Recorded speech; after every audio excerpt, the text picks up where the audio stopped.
Cinquième évidence, qui suit immédiatement celle-là, cinquième évidence que je vais rappeler, lourde là aussi, très très lourde. Ce qui néanmoins a le plus changé là, sur ces deux générations, ce sont deux choses. D'abord, ce sont les relations entre générations.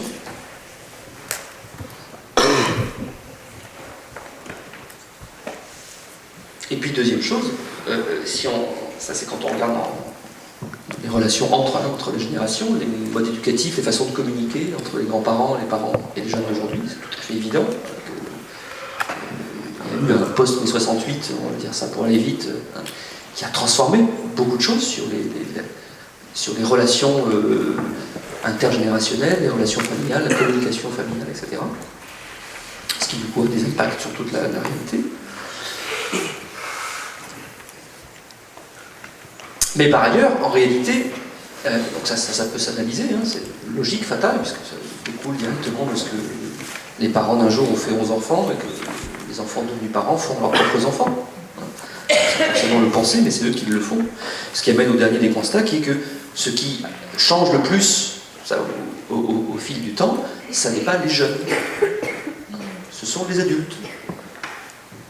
Qui après éduquent les jeunes qui deviennent ce qu'on les a fait.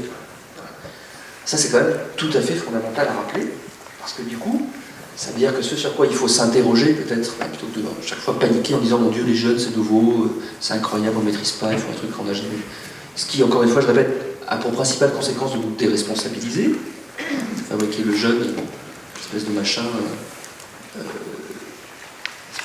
bouc émissaire, porteur de manière substantielle, intrinsèque, d'un truc immaîtrisable, etc., qui serait le premier de personne. Discours totalement irresponsable. Non. Les jeunes sont ce que nous faisons d'eux. Ce que les adultes qui les fabriquent depuis qu'ils sont nés font d'eux. Par conséquent, s'il y a des changements à rechercher, il faut les chercher en fait d'abord dans notre monde d'adultes. Et si on les cherche, on les trouve, les changements et les choses qui posent problème.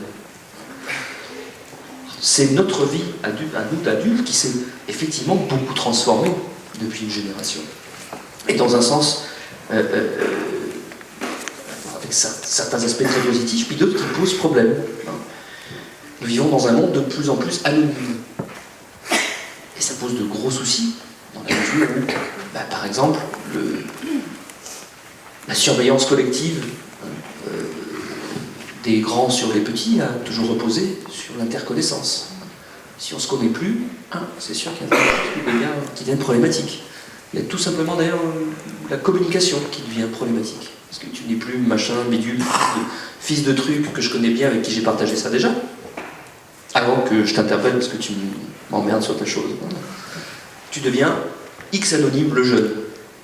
Ah bien, ça change beaucoup ce qui va se passer par la suite dans la communication que vous allez avoir, c'est sûr. C'est une évolution fondamentale de notre société et un problème fondamental de notre société.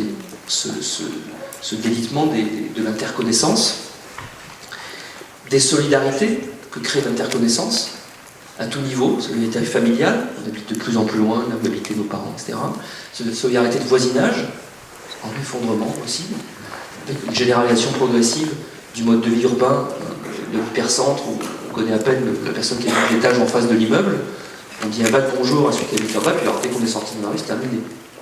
Le transport en commun, on est plongé dans son livre ou sa musique, terminée, etc.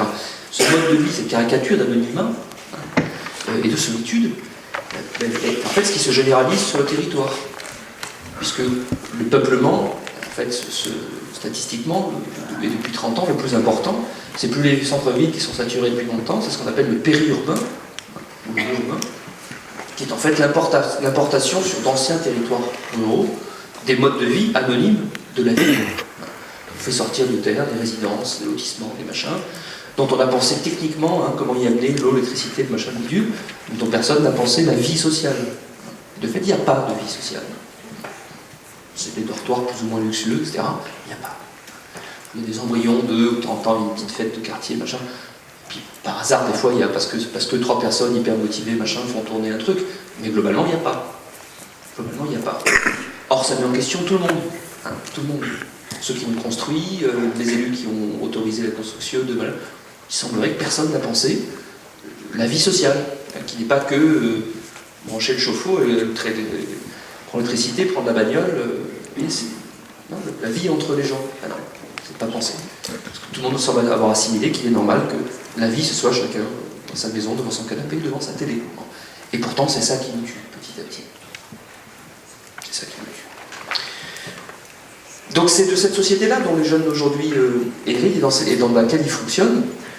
Et s'il y a un certain nombre de choses qu'on a du mal à maîtriser parfois, c'est du fait de cette société-là aussi, de notre monde adulte, de nos fonctionnements d'adultes. Et donc si on veut retrouver un peu plus de contrôle ou de maîtrise sur certains problèmes, peut-être que se dire à tout prix, mon Dieu, les jeunes, vous savez bien, qu'est-ce qu'on peut faire pour les transformer? Genre, il faut trouver la bonne piqûre, on va faire, le jeune va être transformé. Peut-être se demander qu'est-ce qu'on peut faire dans notre monde à nous, d'adultes, pour retrouver un peu plus de prise collective sur les problèmes. C'est sûr que c'est plus compliqué et que ça nous met nous en question. C'est pourtant, à mon sens, la seule piste. Il faut toujours donc rappeler que, encore une fois, les jeunes d'aujourd'hui sont le produit de leur époque et sont ce que nous faisons, nous adultes, avons fait et continuons à faire d'eux. Voilà, à mon sens, quelques évidences qui devraient être des principes globaux de réflexion. Sans effet, à mon sens, on est à côté de la plaque. On est en dehors du problème, quoi. On est des fantasmes, le café du commerce, des machins, ce qu'on veut, mais on n'est pas dans le fond des problèmes. On est dans l'urgence, dans le truc, ce qui est le plus fréquent des professionnels, et c'est pas de leur faute, ils sont bombardés de façon d'urgence, de bidule, et puis on leur change le dispositif, le truc, et la loi, et le sigle, le machin, tous les 3 mois. Bon. Mais en fait, c'est de ça dont on devrait parler, de ces problèmes de fond. Et on devrait en parler, évidemment, tous ensemble, dans le partenariat sur lequel je reviens à plusieurs reprises. Parce que chacun a un petit bout de la solution, évidemment. Chacun a un tout petit bout. Mais comme on n'en parle pas, ça permet à chacun de jamais poser le petit bout d'ailleurs qu'il a lui, des responsabilités générales, et puis après, il n'y a plus qu'à s'aligner collectivement sur ces jeunes qui ne respectent plus rien, qui machin. Ma brave dame, et puis c'est fini. La discussion est morte, et puis voilà. Malheureusement, c'est un peu ça qui se passe souvent. Voilà, j'ai été long là-dessus, mais ça me paraît tellement fondamental, c'est tellement agaçant, c'est tellement qu'on patine parce que voilà, parce qu'on est tous enfermés dans ces faux problèmes et qu'on va pas, à mon sens, qu'on ne regarde pas ce qui est derrière l'apparence, qui est à mon sens le fond.